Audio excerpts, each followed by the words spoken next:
मैहर जिले के मुकुंदपुर थाना क्षेत्र से ठगी और लूट का एक बेहद हैरान कर देने वाला मामला सामने आया है। यहां हरिजन बस्ती में बर्तन बेचने के बहाने पहुंची कुछ महिलाओं ने पहले इलाके की महिलाओं का भरोसा जीता और फिर उन्हें अपने झांसे में लेकर सोने चांदी के जेवरात लेकर फरार हो गई। घटना के बाद अब पूरे इलाके में हड़कंप मचा हुआ है।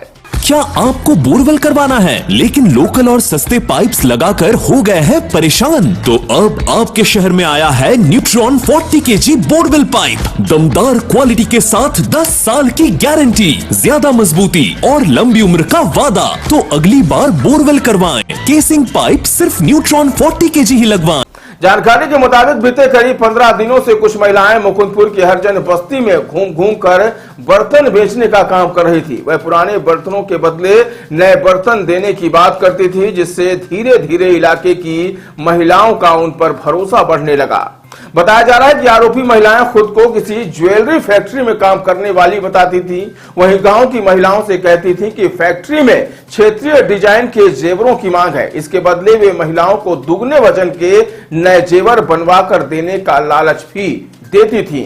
पहले चरण में लुटेरी महिलाओं ने कुछ महिलाओं से चांदी की पायल, अंगूठी और अन्य छोटे जेवर लिए और अगले दिन वापस पहुंचकर उन्हें तय वजन के नए जेवर लौटाए, जिससे गांव की महिलाओं का विश्वास और भी ज्यादा मजबूत हो गया।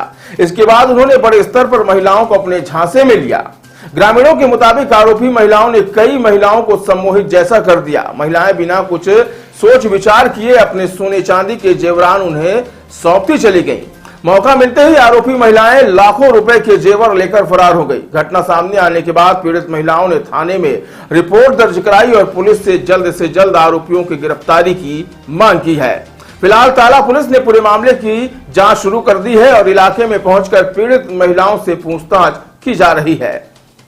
वो बर्तन लेकर आती थी, 4-5 दिन पहले भी आई, पुराना बर्तन ले रही थी और नया बर्तन दे रही थी हम लोगों से।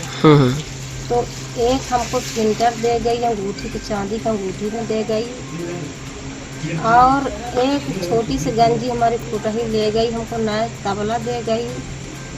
फिर 2-3 दिन बाद आई तो हमारे देवरानी से चांदी का पायल ले गई, तो उसको पायल भी दे गई और उसको बड़े बड़े 2 बर्तन भी दे गई और दे के चली गई। हमारे घर में बैठी थी दीदी और हमको बोली दीदी चाय पिला दो। तो हम बोले हमारे काली चाय दूध नहीं है। एक दिन दूध ही पिलाए थे, 19 तारीख को, 20 तारीख को काली बनाए।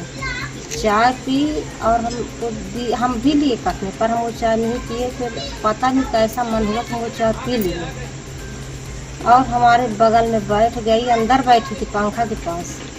फिर बोली कि भैया वहाँ सो रहे हैं, दीदी चलो बाहर चलते हैं। आंगन में आई तो हमारी साड़ी बार देख रही थी कि दीदी आपकी साड़ी बहुत अच्छी लग रही थी, आप बहुत अच्छी हैं।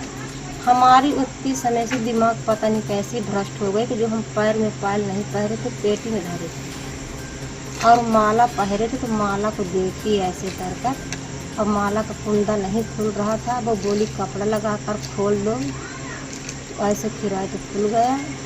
अब वो पहले माला ले ली, फिर वो ले ली। आपका दिमाग काम नहीं किया क्या उस टाइम पे? दिमाग कुछ भी काम नहीं किया। हमारे दिमाग में पता नहीं क्या कर दी। कोई नहीं थी, हमारे दोनों लड़की थी और हम थे।